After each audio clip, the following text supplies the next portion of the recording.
Good day, everyone. Step 1. Understand the problem. So, ang vendor ko no, nagbaligya og apple sa tag 30 ang isa.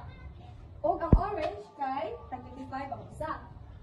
Nya ang customer kay mo palit og napo. And the total cost is 275. Pino man ka apple ang gipalit sa customer. So let's proceed the second step of Polias score sticks. The second step is devise a plan. It's use algebra to represent the problem. We'll set up the two equations based on the given information. Let x number of apples purchased. So ang x ko no is 30. And let y the number of oranges purchased 25. So let's proceed the equation. X plus y is equal to 10. Ang 10 is mauna ang ipalit nga tanan fruits total. And then equation 2, x plus 25y is equal to 225. 30x plus 25y is equal to 275. The total cost lagi palit nga fruits. So, muna lang i-devise ang plan. Mag-provide na sa end of the plan number 3. Solving system of equation. From equation 1, we have to x plus y. X equal to 10. From equation 2, we have to 30x plus 25y is equal to 75. Then, from equation 1, we can express y.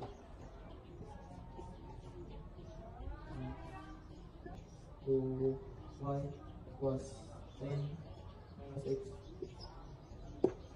Substitute y in equation 2. 30x plus 25. Then 10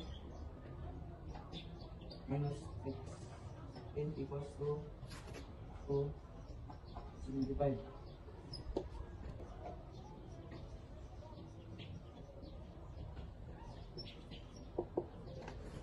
Solve 30x plus 250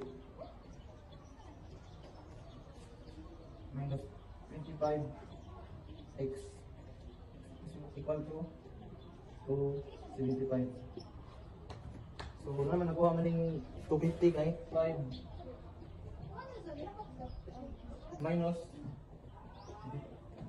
25 equals to 250. Oo nga nakuha ni 250. 25. Then x equals 5. So karon mo proceed na sa lobat. Mo ang look back. So ano sa pag-check? Dumali siya. Ang x kay ang x kay 30 i-times sa 5 di total ng 150. Ang sa y nga mo ang sa orange i-times sa 5 is equals to 125. So ang nakuha ang presyo sa ang total tanan 125 kaya i-plus ang 150 o 125, total cost is 275. So atong naibaluan nga ang sa pangutan how many apples did the customer buy. So mo ni siya, so the customer bought 5 apples. So that's all and thank you.